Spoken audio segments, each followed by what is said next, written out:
You're listening to Deliberate Living, a podcast that inspires, empowers, and encourages listeners to live life more authentically. My name is Holly Priestley, and I'm a full-time nomad and writer who has been living in my 1997 Ford van since January 1st of 2019. I travel the United States with my dog, learning how to live with more authenticity.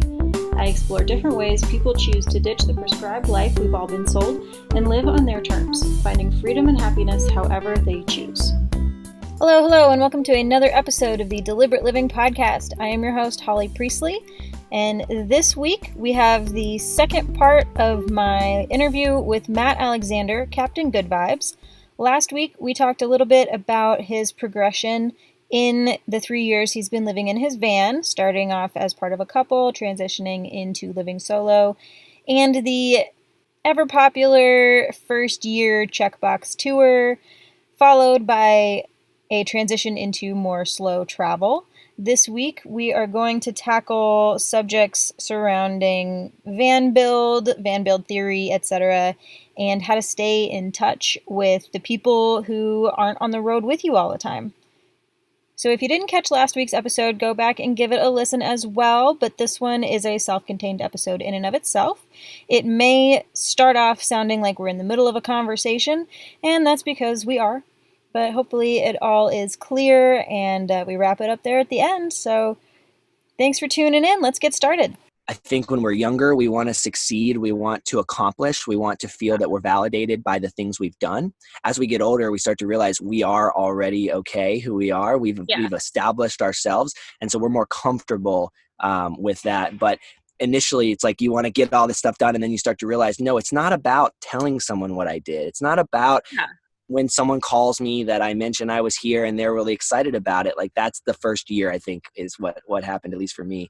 Yeah. Now it's like, how long is it going to be? How am I going to feel? What's the user experience going to be like? I'm all about the user experience. I could go deep on all of that because I think it's really important. And definitely I've had that mindset shift as well from like, I'm going to post everything. I want everybody to know what I'm doing because, all my friends back home, all my family back home, and I had kind of a home base that I would return to after going out on whatever the hell trip I was on. And this year, like, I haven't done hardly any of that. Like, I'm still sharing, what I'm doing and where I am, but a lot of it like I'm just going through life and I'm not necessarily telling people where I'm at because it doesn't occur to me that I should, much like in the first year. And my friends are like, so where are you and where are you going next? And when are you coming back? And, my trips away have gotten progressively longer and my trips home have gotten so short that I don't call it home anymore. Now it's just another trip. Yep. You know what I mean? Yeah. And eventually you might not even go home. Like last year, I was in Florida, where I'm from, and I didn't go home. I was on the Panhandle, and I looked at it, and there wasn't anyone specifically. There were friends who were like, yeah, let's get together, but it wasn't like – it felt like I was inconveniencing people more than anything. Right. And I don't want to do that. Like, I want to meet them on my own terms, and it just – I didn't want to have to – I felt like if I go back home, it's almost like I'm playing in their box, and it's like, hey, why don't you come out and experience my life out here? I want to share this with you. I've definitely had that experience where when I would go home, I'd be there for a while and it would just be like, this is normal life as if I never left, whatever. I'm just like sleeping in a car now instead of sleeping in an apartment. And then since it's the times that I'm away get longer and longer and longer. When I am home, it's more of an event. It's an experience. And then I feel like I'm inconveniencing people because you have to come see me. And the last time I went home this summer, I didn't make an announcement. I didn't tell anybody that I was coming except the people who we had made a mutual effort to stay in contact with each other. So there were like, a ton of people that were in the city that I did not see. I didn't inform that I was there because we didn't maintain contact when I was gone. And it was like, I just want this to be easy. And I know it's going to be stressful because I spend less and less time in cities. And so going back to the city is like, now it's an overwhelming experience and I don't want to overdo it. So I'm just going to see like one person a day, not try and like squeeze in everything all at once. And I'm going to be going back through in a couple of weeks. And at first I was like telling my friends, where's home? Denver. Nice. I mean, quote air quotes Denver home. I know the area, so where? Yeah. I mostly lived on the west side in like Lakewood, Yeah. Wheat Ridge, Westminster, Arvada. Uh-huh. Yeah, I used to go to the Planet Fitness in Wheat Ridge right off the interstate. I used to park in the parking lot there for a while.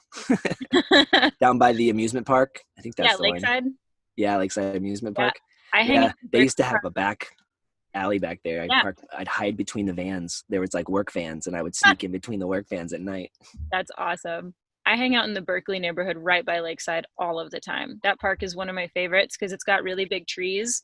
So like Mm-hmm. summertime, I don't have air conditioning. It's a Yep. fucking fan. So Yep. that was always, Gotta have circulation. yeah, gotta have circulation and like grass, and then I could have the dog out and yeah.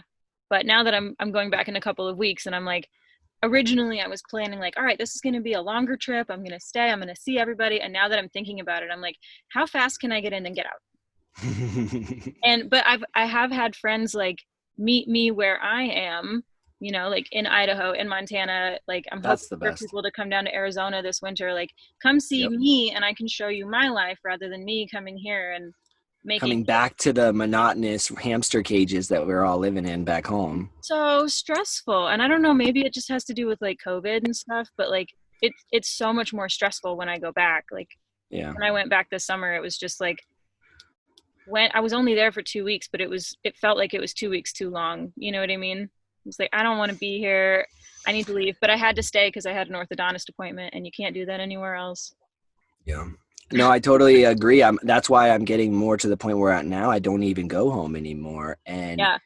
Well, and you're on the other side of the country right now. I know it's hard to go to Florida when I really love this part of the country. I'm much more a fan of the West. It's much wider, more public land, less bugs and humidity. So I'm all about the West. And my dad came to Oregon once, and a couple of my friends had traveled over. The debate between doing the extra mile, going the extra mile for that person, how far do you go? Mm-hmm. Because my mom taught me a really good lesson about always making a friendship and not making an acquaintance. I mean, she was good friends with her nail stylist, like cried to me on the phone when I had to tell her that she passed. Like it was every single person my mom knew was intimate and connected. That's why I really try to, even the people I work with, I come in a day early. I sit and have a meal with them. I don't film at all. I'm all about connecting with people. That gives me the desire to always keep pushing. So like with my friends back home, I will, if they didn't message me, I'll message them again. If they didn't talk to me, I'll call them again. I'll send them a photo again. And the reason why I don't ever stop is because the feedback I get from them eventually is amazing. And you know, most of the time they're like, I'm an asshole. I know I don't ever keep up, but I love that you reach out to me. I love that you always try. Like it means so, like they see that me reaching out is that effort, and they know that I care about the relationship. And so even if they don't answer, they know that I'm still working at that relationship. Now, if they don't choose to work at it again, eventually I'm going to have to quit, but I do really try. And this is where I was going with this. The other part of that conversation that's interesting is, when do you stop? And how do you choose? Because I don't keep in touch with everybody by any means. And with COVID, it's like, I almost think it's like the put up or shut up. It's like, okay, you lost your job. You're on furlough. You have every opportunity to come visit me. If you don't take advantage of this, you're never going to do it. Or, you know, like, it's kind of like that. I'm like, It's hey, like, turn my call now. Like, what the F? like put up or shut up. Like now's the time. And so I think I'm kind of getting to that point with some friends where like, they talk about it and they're like, yeah, I want to do it. But whether they actually come to fruition is a different story. And I don't know, how many people have you had come visit you? I've had not too many, maybe 3 or 4 people come visit me. And one of my friends has visited me more than once. And that is really special. She drove one trip. We met up earlier this summer near Jackson. I was coming down from Montana. She was coming up from Denver. That was kind of our midpoint. But, you know, she drove 8 or 9 hours to see me. And like, that was really special. And we got to spend, you know, like 4 or 5 days together. And that was great. But she's also like, she's not on social media. She doesn't like Marco Polo. She doesn't like texting. She only likes like phone calls or like face to face. And I'm awful at phone calls, especially because like our schedules are so mismatched. Tough, that we yeah. can never like, so we both have to put forth a lot of effort to make that friendship work, but because she does, it's totally worth it. But like, so when I first got in the van, I took a lot of responsibility. Like, I'm the one leaving. I'm the one choosing to like go travel and live in a van and not live in the city anymore. So Yeah. I'm going to make the extra effort to like maintain my friendships because I'm the one who's choosing to leave. I'm going to text more. I'm going to send postcards. I sent so many postcards that first year. I've really fallen out of the habit, which sucks for It's a everybody. good idea. I Myself. should do that. Oh I my should God, do I that. love postcards. And It nobody feels does personalized when they see that it was stamped from like some faraway you place, especially if it's a wrote cool it. spot. Yeah, you wrote it by You hand. hand wrote it. Yeah. Yeah. Yeah. So like, Where do you get them? They still sell postcards? oh hell yeah, you can get it. Like you go to I gotta National get Park, you those. just go in the gift store. There's like postcards, gas See, I stations, never go into the gift stores. That's probably why. but gas stations always have them. And like Yeah. any, like you can find postcards on, I found them at Walmart before. You can find them almost anywhere. But so the first year I did, you know, put forth a lot more effort. And then the second year it was kind of like, okay, I tried. And the universe, source, God, spirit, whatever the hell you want to call Yep. it. I call it the Yep. universe. I like the universe. She's been talking to me a lot this year about like focusing on my balanced relationships and letting my unbalanced relationships go. Yeah. So I've had to really look at each relationship, each interaction, like if it's, even if it's small or if it's huge, like if it's balanced, it can stay. And Yep. if I'm the only one putting forth effort, it needs to go. Or if I'm the one not putting forth effort, it needs to go. Like Yeah. I either need to put up or shut up as well. But Sure. it has been How hard is that to identify? Are you able to identify and call yourself out? Because that's got to be a challenging step. It's definitely more challenging. But usually I notice it when I'm like, oh, so-and-so hasn't gotten back to me. Why haven't they gotten back to me? Like they need to be getting back to me. And then I'm like, wait a minute, who am I not getting back to? And then I like will identify like, even if it's work related, like work emails that I missed, or like a text message that I missed, or like a Facebook message or an Instagram message that I missed. And I'll get back to like, you know, a few, because usually I don't do it on purpose. It's not like, oh, I'm going to ignore you, but like something else happens and it's not a priority in my own head. And then I realize like, oh, I have been accidentally ignoring X amount of people. And I was made aware of it by my need for this person to respond to me. And then I'll respond to like 4 or 5 messages. And then the person that I need to respond does. Yeah. Right? I mean, and good on you for being able to take one situation and then bring it back to yourself. I mean, that's a pretty solid trait. Most people don't have that ability to look at themselves in that manner. I found, I don't know exactly when it started, but it happens that way with everything. If I need something and I feel like I really need it and I'm not getting it and I'm like missing out on, you know, energy, money, connection, health, like whatever it is, if I feel like I need something and I'm not getting it, it's usually because I'm not giving it. Yeah. And so I need to be giving it if I want to get it. Totally. You know what I mean? And it's such a lesson for everything. Yeah. You know, I feel like that bridges it all. Yeah. Yeah. And if we could all start there, I feel like we would be so better off. I fully agree. And I've had that conversation with people before, like when my friends will come tell me like, or, you know, other vanners or anybody that you meet at any point in life, you know, I really need this. Why isn't this happening? Like, okay, well, who are you ignoring? Who, like, what are you letting slide? Like, what are you not putting effort into? Because you also, like, it needs to be balanced. Your friendships, like, they need to respond to you when you message them, and you need to respond to them when they message you.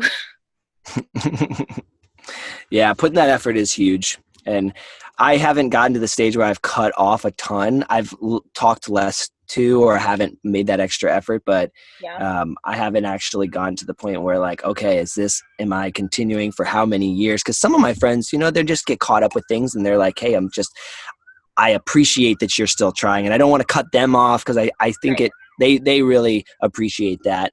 But finding that balance have to be like, you know, you're giving 5 minutes, they're giving 5 minutes. It can be you're giving 5, you're giving 5, you're giving 5, you're giving 5, and they're giving 20. Yeah. You know, like it doesn't have to be like totally equal, but if you're finding like that you keep reaching out, and when they do get back to you, they're like, oh my God, thank you so much, I'm really sorry, blah, blah, blah, then, That's, you get to decide what balance means. And I love that I've broken away from this tradition of like, well, I've had these friends forever. I've had that. I don't put as much value on that anymore. Like one of my really good friends, and I'll just give her a shout out, Andy, I love you. You're amazing. She and I met in San Diego when we were working for Greenpeace together, and we still keep in touch. And she's just one of the most loving, caring, and contributing persons in my life. And so to get that feedback from someone who I just met like within the last year, and am able to confide in like a sister and have that emotional connection to, I just think when you find those people, you need to hold on to them, because that's more important. Finding that right fit, that right connection and personality, where, as much as she gives to me, I've been able to give to her in different ways. And that to me is the quality friendship. When you find out you both are able to, through your own personalities, to give so much to each other and provide that happiness, because sometimes it's one-sided, and or sometimes it's not at all.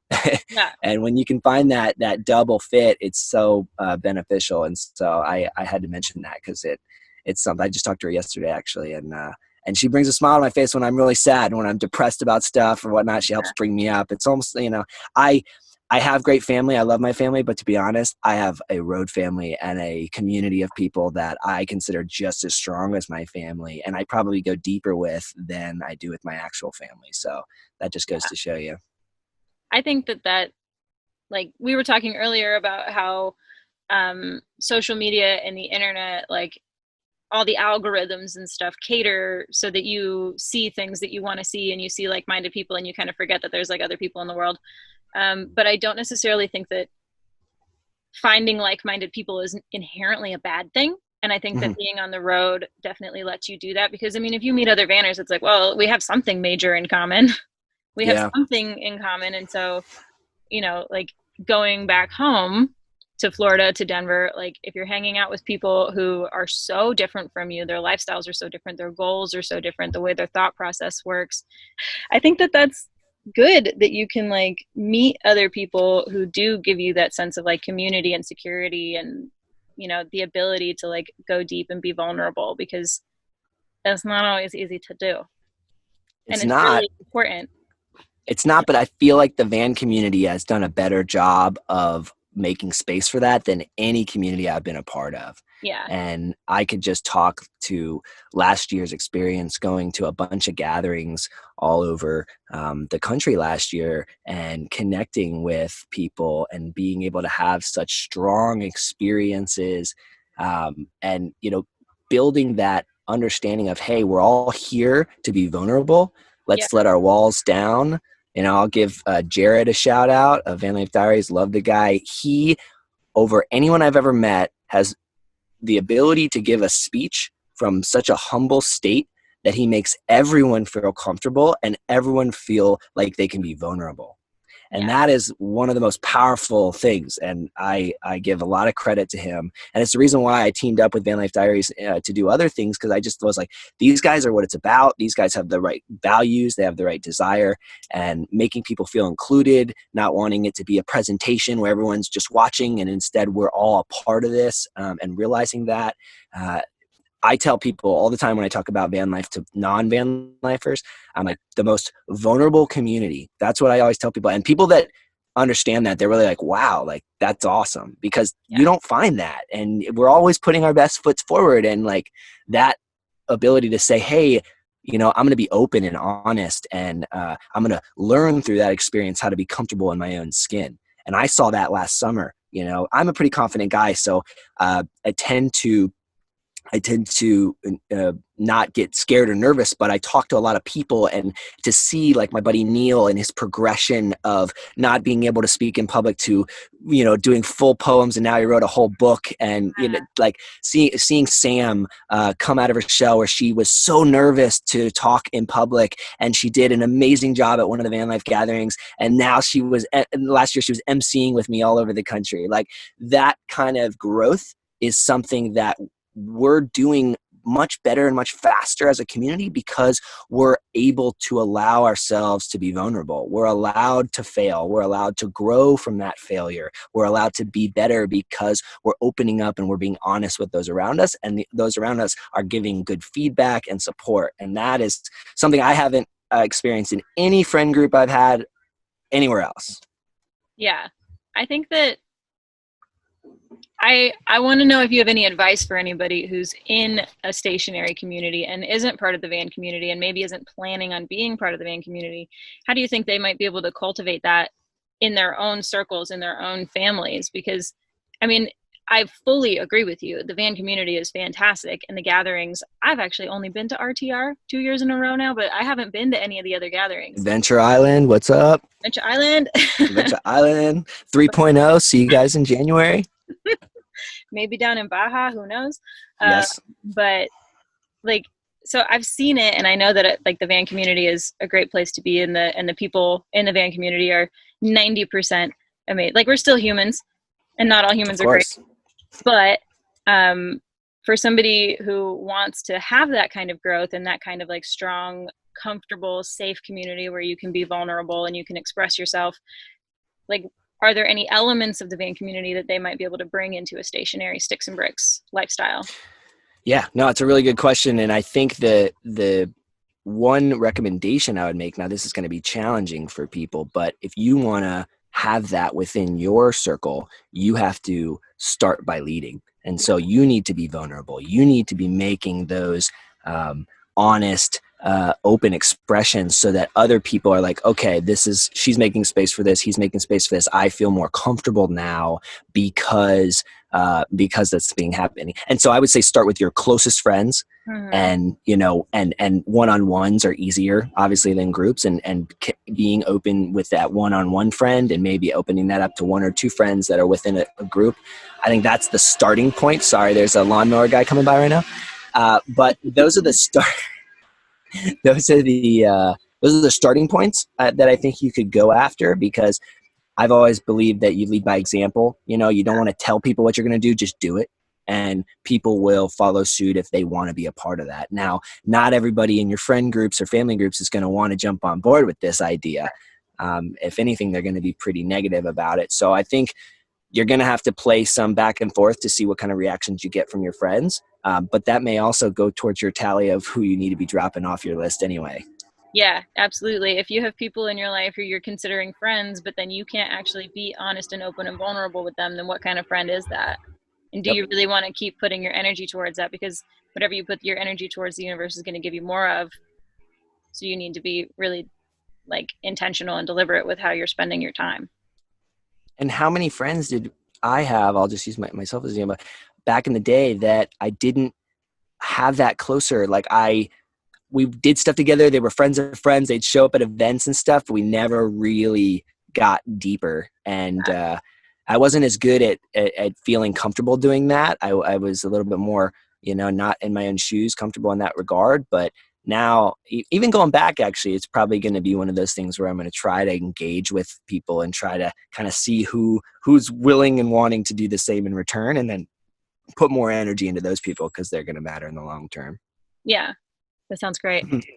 Yeah, I mean, the community is one of those things. Like, if I can think of how I can contribute, because I want to contribute in a way that I think I can best contribute, and that's being that connector, being that person that organizes and pulls people together. I love to do that. That's why we started Good Vibe Collective. The shirt I'm wearing here, it's just to give a little bit of a plug. It's a group of fellow nomads that worked with a bunch of other nomadic groups throughout our past couple of years, and realized that we really wanted to make our own group that we could center the principles and the values of, and we could make sure that it was what we were about.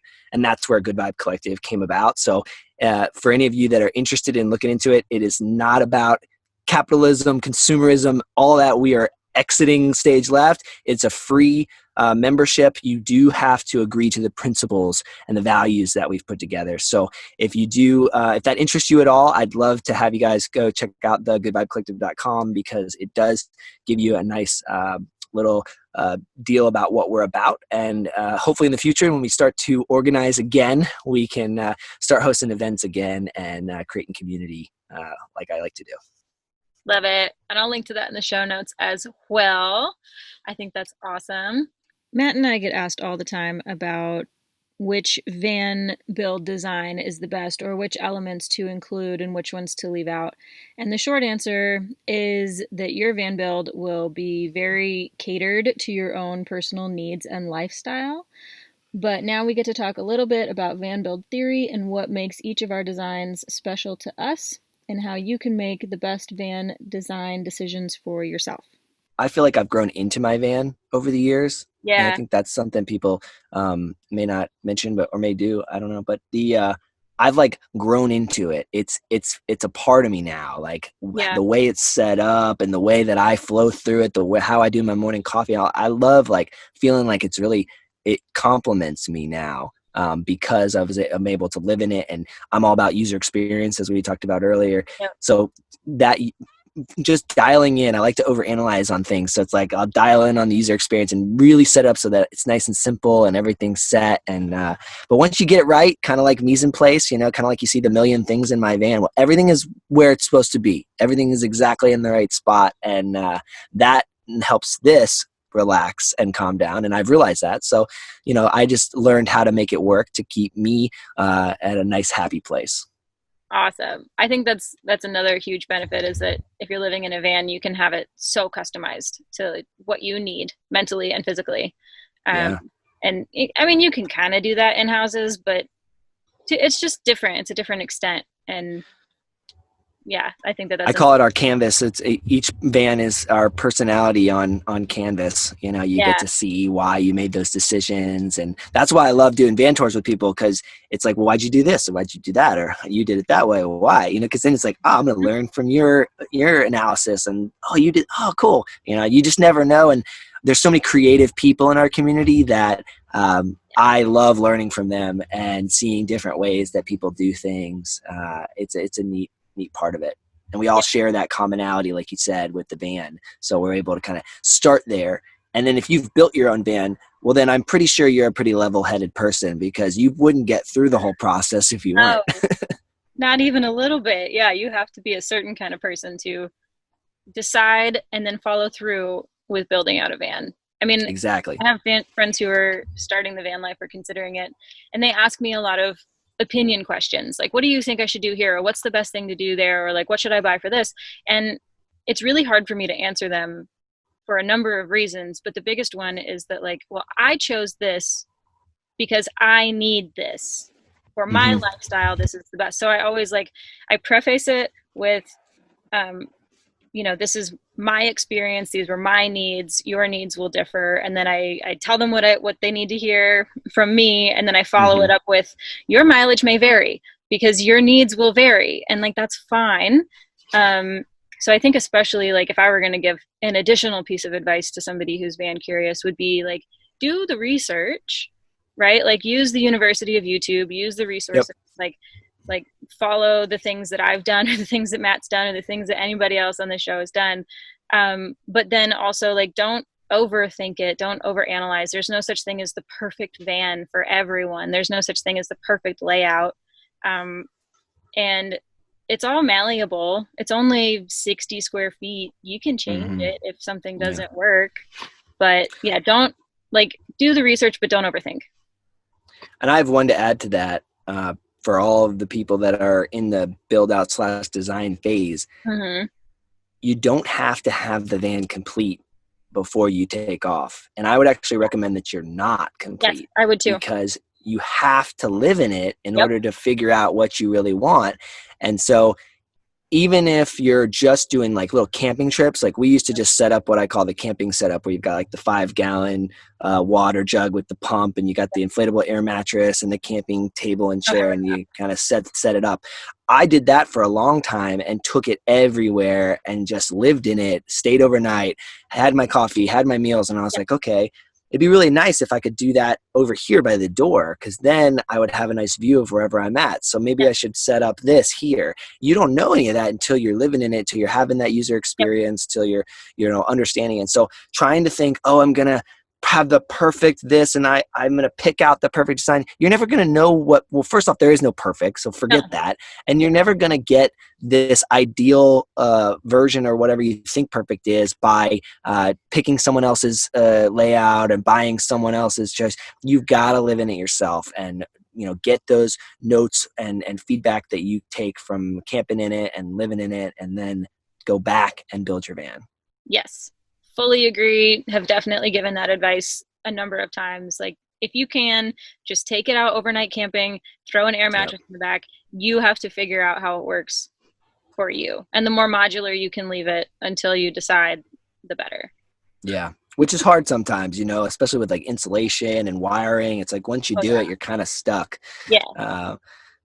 But that's why I was overanalyzing the front end, trying to figure out like, well, if I want to have my coffee here, then I want my pot here, my boiler. So I want to have a plug here. And if my computer's going to be here, I want this to be easily accessible, like that kind of stuff. I don't want to have wires strung across and all this other kind of junk because I didn't think about it. And so I think that a little bit of analyzing on the front end can really help. And I feel like, even at 3 years, I've been really happy with the layout. I've obviously tinkered a lot of things, but I'm super happy that it flows the way I wanted it to, and that I had enough space to live in it. And I could go a little bit deeper into this, which a lot of people, and I don't discredit anyone for making decisions on how they build their van, but I will say that I've noticed from seeing quite a few van designs that a lot of people will focus on their design based on what they want to do with their van. So I'll use mountain biking as an example. A lot of people love to mountain bike, and so they want to take their van to all the best mountain biking places all over the country, which is awesome. Yeah. They want to build the slide out for the bike and have all the cool stuff with the garage, which is awesome. It makes it so that their hobby is like dialed in. My argument is, what happens to the space you're living in? Mm-hmm. And for me, I didn't want to sacrifice almost half of my square footage in my van, which I have a small Sprinter 140, so it's not a big space, for just my bed and storage. I'm a social person. I love to host when I was in an apartment in the past, and so I didn't want to lose that. So my format is more of like a long galley style walkable format where you can sit and host. I can turn the chairs around and actually have 5 people plus me comfortably in the van, which is pretty nearly like unheard of in the community, because maybe they're not thinking about it, or they're just not prioritizing it, which is fine. But for me, I wanted to prioritize that. I wanted to think about, I'm living in this full time. Yeah, I might want to do things and I want to have space for those things, but the number one goal for me was the comfort, was this seat that I'm in right now, to have the comfort of sitting exactly what I wanted, having the view, having all the extra space. Like for me, that was a big factor. And so I tell people that too. That's one of my recommendations, is think about what you're going to do in the van, where you're going to spend most of the time in your van, and is that going to be a comfortable space? Because I've seen, and I'm not going to name anybody, but I've seen so many of the vaulted bed, shitty bench seat with like a 2-inch cushion. You guys know who you are. Yep. And and maybe it's one cushion for them to sit, and then they're like, here, I've got this bucket or little thing for you. It's like, think about hosting a group of 4 for a dinner, because that's something we do in our community. Yeah. It's special to be able to have people in your van. I love having people, and mine is also set up in a very unique, social friendly way. I've sat in your van before. It's very, very social in the back. You got a nice big table, 2 benches, and plenty of space, which is huge. I think that's I'm with you. I love doing that. I love hosting people for coffee. I love to chit, which is basically what we're doing now, just virtually.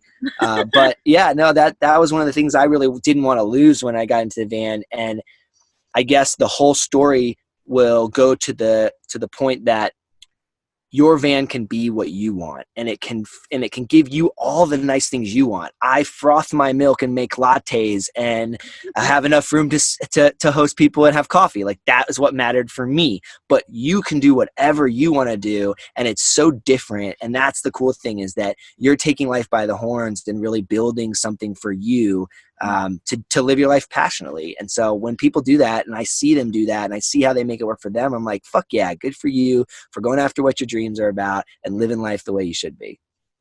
Absolutely. Fully agree. And I feel like that's a topic that, could have its own whole podcast with just episode after episode after episode about why I made this design decision, or if you want this lifestyle, consider these design options. I could just talk about that for days. Yeah. Mindset. It's all perspective and mindset going into it. But Matt, if somebody wanted to come follow you online, where would they do that other than Good Vibe? Yeah. So I'm producing some stuff through Good Vibe Collective, but also we have a whole team that's doing stuff. So on that end, I do want to mention Good Vibe Live, which is a nomad talk show that I've been putting together. It's been a passion project for a while. And with all of us going socially distancing, I said, now's the time to do it of all the times. So I've put it into high gear and produced quite a few shows now, and I'm excited with how it's looking. So I'd love to have people come check it out. It's a News for Nomads kind of morning talk show where we grab our coffee and bring in a bunch of nomads, talk about what they're doing. You're going to be on the show. So those of you in the audience that want to hear more of Holly, come join us for Good Vibe Live. But then also just personally, if you want to connect with me, my Instagram channel is enjoythejourney.today.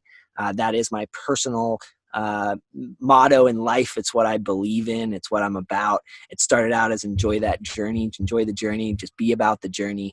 And then I actually bought the domain .today, so that added into the slogan, whether I realized it or not. But yeah, reach out. Enjoythejourney.today is the website, same as Instagram and all the rest. But I love to connect with people, and if there's anything I can do to help you find the answer you're looking for, I always tell people I probably don't have all the answers. I know I don't have all the answers, but I probably know somebody who has the answer. So if I can help, I will.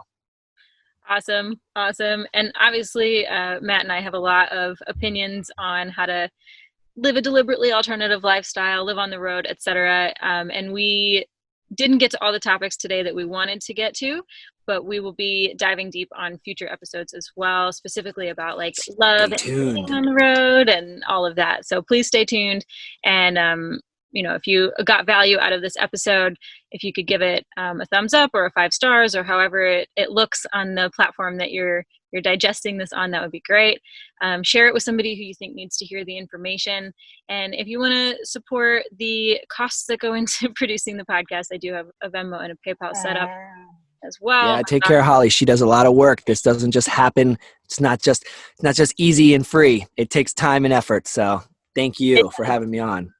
Thank you. I'm so glad to have you on. And I could talk to you about all of this stuff all day long, which is why we're going to have multiple episodes where we dive really deep into very specific topics. So also, if y'all have any questions that you would like us to address, leave those in the comments or reach out to either of us together or individually. I don't know if you can hear my dog in the background, but she has a lot to say on the matter. She's going to be inputting a lot in the next episode. Stay tuned, and I hope you guys enjoy the rest of your day and the rest of your week, and we will talk to you soon. Bye! Enjoy your journey, y'all. We've reached the end of this episode of Deliberate Living. You can find the show notes and everything we referenced over on my website, and be sure to subscribe wherever you listen to podcasts on YouTube, or sign up for email updates every time something new is published. I'll see you next time on Deliberate Living, and until then, keep your life on the DL too.